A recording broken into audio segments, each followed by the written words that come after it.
Hey y'all, this is Stira.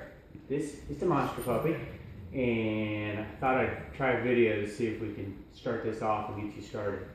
So, got my little note sheets over here. So I'm gonna use treats, and we're gonna do sits and downs, and we'll start with that. I'm gonna just kind of wait for her to offer it.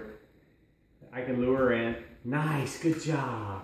And I give praise when she does it. If she won't quite do it, I could, try to lure her in. But I like to just wait and kind of wait for the shape. Yes. Oh, I blew it. It's a little late there. So, hold on.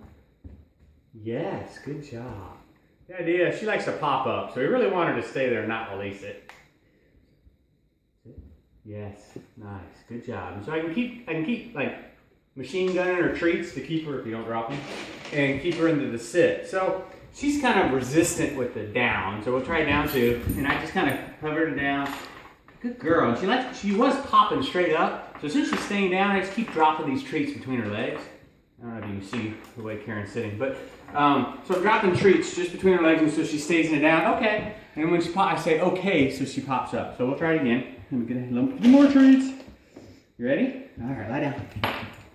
All the way. Here you go. Good job. So I'm just kind of popping the treats right between her legs.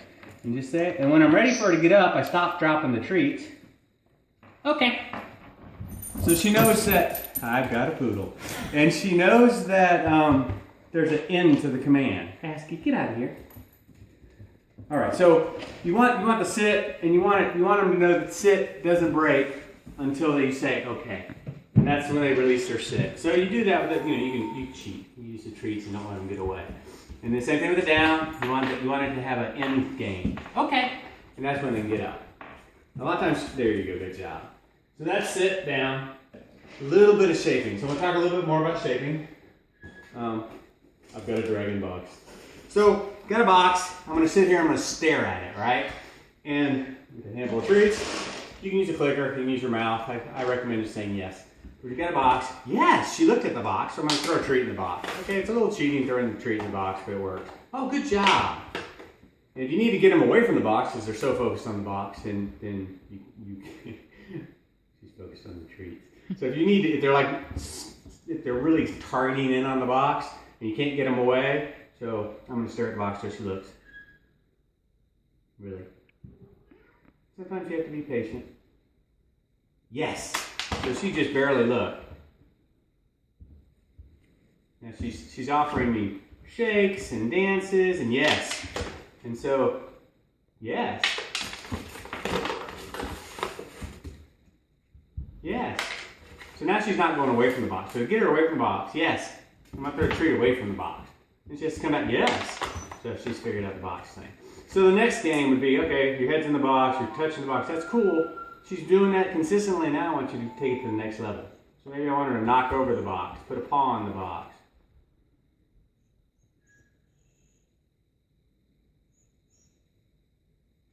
She's like trying to do the Jedi mind trick on me. This is not the trick shit. Hey, no.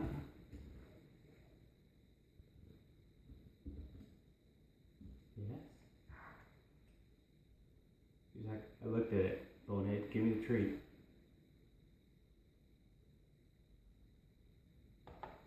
Yes, she moved the box. Hey, that's an escalation, right? Oh, good job. She moved a little bit more. So you can do it. Good job. So you can do it and keep escalating. She moved it even more. All right. So then we might, when she's doing that consistently, then we want her to stick a paw in the box, stick 2 paws in the box, stick 3 paws in the box, jump in and out of the box, eat the box. I don't care. Whatever you want to do, you can do that. It's not just the box. You can do whatever you want to shape. This is just an example. We use the box, and I think I sent Aaron 101 things to do with the box. Kind of shows other ways. So that's the box game. What do we have next? Okay. We've got elevated stay. So I'm sitting on the elevation. Elevated stay. Grab the puppy. She's like, oh my God. And you say, hey, stay in your place. Okay, so I walk over here. And she's doing pretty good at this. I ask him. She's doing pretty good at this. If she's got a really rock solid stay, if it's a really young puppy, yours is a young puppy, you can put her up on something like this over here. If you're really sure that he's not going to jump off and hurt himself, or on top of your the thing your TV sits on, put a bed up there and put him up there. He's not going to go and say, hey, stay in your place. Like, he's got a friggin' choice, but it helps, right? So he stays in his place. She's staying in her place. She's doing a little better. When I really trust her, every once in a while I'll walk over and say, hey, you know, you're doing a good job. Nice staying in place. And I give her a treat. And I work up on the time. And just keep gaining the time. And, you know, occasionally I want her by. I do this while I'm watching TV, put her on the side of the road. Now, I'm gonna drop a treat on the ground. I'm gonna feed Asky. I'm gonna try to make her break, so I want her off that. So, hi Asky, that's gonna make you sick. You know, here, puke for us. Puke for us, maybe the puppy will fall down. No, ma'am. You stay in your place. So that's how you correct. It's not a big deal. Just no, ma'am, no, sir. Get back in there. And when they're good again, hey, you're a good puppy. Good job, nice place. Okay. As you get more advanced and you're trusting and rock solid, you start throwing toys. Woo! And be exciting, dance, be stupid. Don't be afraid to be an idiot for your dog. And that's praising. It's great to be an idiot when you're praising your dog. But when you start trusting the place and you're pretty solid, then you start making it more distractions. Play with Goose, play frisbee, throw toys, dance, be silly, sing a song. It doesn't matter. So you want to really take this. Never release them from here. Don't say, okay, get down. You want to pick them up and say, hey, good job. And then you give them treats. Hey, good girl. Where's she's out of here? Where are you going? Want some treats? So, okay. So that's stay in your place. What we got? Asky here. I can't read my own writing. Oh, restrained recall.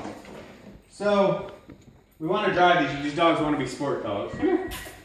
So we want to work on building their drive. So one way is to get them, hey, see a toy?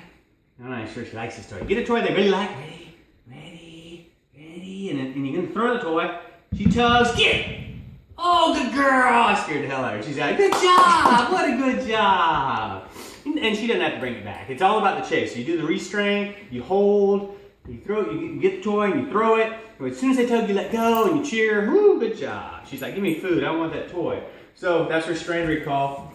Talked to Aaron also about doing restrained recall where I'll hold the puppy and Karen will be calling her and ready, set, and Karen's calling and I let go and we cheer and she runs over there and Karen will praise and we reverse, come back the other way. You can do it with a long line if you're scared the puppy's going to take off sideways like she did a minute ago. So that way you can control it. Another way that helps with recall. You can also do recall with, the old-fashioned way you put a long line on them and when you call them you say, Tira, come! And you start tugging them in. Yeah, that's a good dog. What a good dog. And you tell them all they pee. So that's kind of restrained toy drive and then recall all in one. Tug. I don't know what I do with tug. I'm not very great with tug. So you get a toy that they like, find a toy you really, oh, good job, good job. You get her to tug, good job, what a good dog, good job. Come on, tug for me, quit biting it. Let's try something different. Let's try the bunny. Ready? Oh, good job, get it. And you kind of want to pull sideways, encourage them when they bite it, yes, good job. When they really start tugging, oh, that's a good, oh, what a good girl, that's a good job. This is exactly how you teach a dog to do bite work too, which is really funny. When they start biting, you praise them, oh, that's a good girl, you chug. Now, if you got a kid that won't let go, you get really still, and they'll get bored. When they let go, oh, good job, good out, and get it right back. Oh, that's a good job, right? So you name that. When you get really boring, and when they let go, you out. Oh, good job, you get it right back, and you get excited again and play with it. The tugging really builds drive, it gives them a way to burn energy, it helps them get rid of their teeth when they get wobbly. Tugging's all good, it's a nice stress relief too, so if you're in a real stressful environment and the dog just needs to let go of stress, that tugging can be a nice release. You can use a leash if you had to, but it gives the dog an option other than biting or chewing on themselves or barking. It's a nice stress relieving option. She's a goofy dog. Okay, so tug, take it, dump. You want to control it. This kind of comes with the it's your choice. We can do it with food. I'm going to do it with food because she's food motivated a little more. If your dog's jumping up to get that, you just and they only get it when you say take it. And then they can take it. You don't want them jumping up and yanking it out of your hand or accidentally biting you on the nipple or anything inconvenient like that. So you want to control that toy take. So there you go, okay? That's tugging. We're gonna do something similar, and this is, you wanna pick a treat that's fairly large. They like it, but they can't like snarf it down and swallow it all in one step. So I'm gonna put it in my hand, and yes. And so I have this treat in my hand. When she chooses to look away, I'm gonna reward her, right? And I want her to look at me. So I want her to look right here, just like that. And so what I'm doing is I've got the treat in my hand, and when she chooses to look away, and my hand's closed now because she's really chewing the snot out of my fingers. Asky, you're not getting it. Good girl. And you put the treat in your eyes and give it to her, right? So when she looks at it, when she looks away from the treat, you say yes. Why'd you get away? Come here, Poodle. Asky, out, out. There you go. So when you hold it, if you can open it up and make it really exciting, when she chooses to look away, if it ever happens, I mark it yes, just like a clicker. I put the treat where I want her to look, and then I give it to her. So the treats always come from my eyeballs down. Eventually she'll start looking at my eyes. When she looks at my eyes, she gets a treat, right? Even though there's food right there, she's looking at me. Oh yeah, there you go. So, you know, I do that, and hopefully I can escalate. Yeah, she's a food monster. So, I'll put the food down and block her. Leave it. When she looks up, she looked away. Yeah.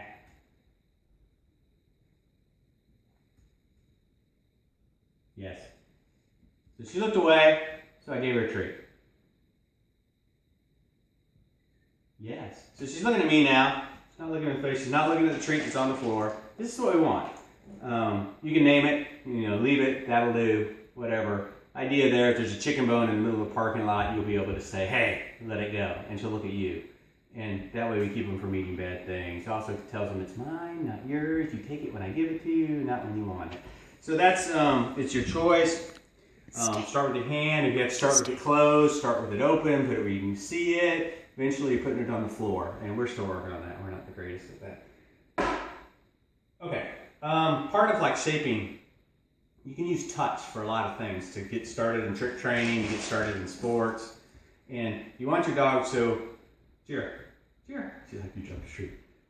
Put your hand down and they touch it. Yes. All they're doing is putting my nose on my hand. Putting their nose on my hand. Yes. And then she gets a treat. But from the other hand, right? Touch. Yes, Asky wants to play touch. Asky, get out of here. Back up. Go on, out. Asky, out. here. You're not helping. Aaron doesn't want to see you. Travis doesn't want to see a poodle. Lie down. Yeah, right there is where I want to be. Okay, so touch. Yes. Touch. Yes. Anywhere you put it. Touch. Yes. So, I want to shoot. Right there. So, you want to be able to put your hand. This will help you a lot of sports, right? So, touching the hand, and you do it just like we did with the box at first. Put your hand in there, they'll look at it for food. As soon as they look at it, yes, give it the treat with the other hand. Yes. Okay? Get it?